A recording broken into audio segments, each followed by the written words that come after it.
Assalamualaikum warahmatullahi wabarakatuh. Berjumpa lagi kita dalam channel saya.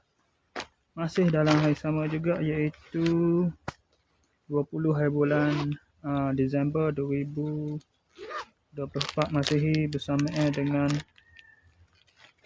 18 Jamadil Akhir 1446 Hijriah.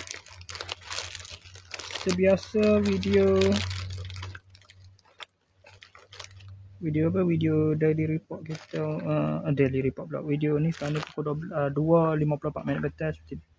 Bukan video daily report ni, nak review hadiah happy birthday untuk Nur Ashifah Husna dan juga seorang lagi, nama apa tahu budak tu. Waktu budak anak tu nama yang masih belum tahu nama tu, tapi rakyat saya lah seorang tu.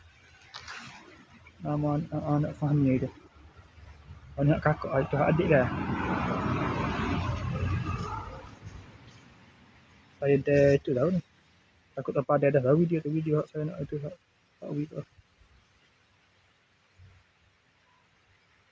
Tak ingat lah. Ada review tahu tak ingat lah. Tapi hak tu adik bos sudah setahun ni. Kakak sulung masuk ni. Tak silap masuk kakak sulung. Ashifah Husna.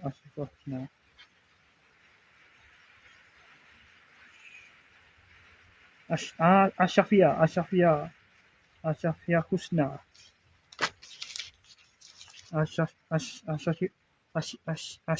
Ashifah Husna dan juga anak Fahmi. Okey, untuk anak Fahmi satu, untuk Ashifah Husna satu, anak Fahmi satu. Dua ni ikutlah mana-mana pun. Kuantiti dia sama je. Ujian lah pula. Boleh pergi kadak lah hujan. Ada buat review saja dulu apa. Yang keadaan cuaca tu. Kalau dia bagi. Okey, sekadar itu sajalah untuk review hari ni, sesi review hari ni. Assalamualaikum, jumpa lagi. Bye.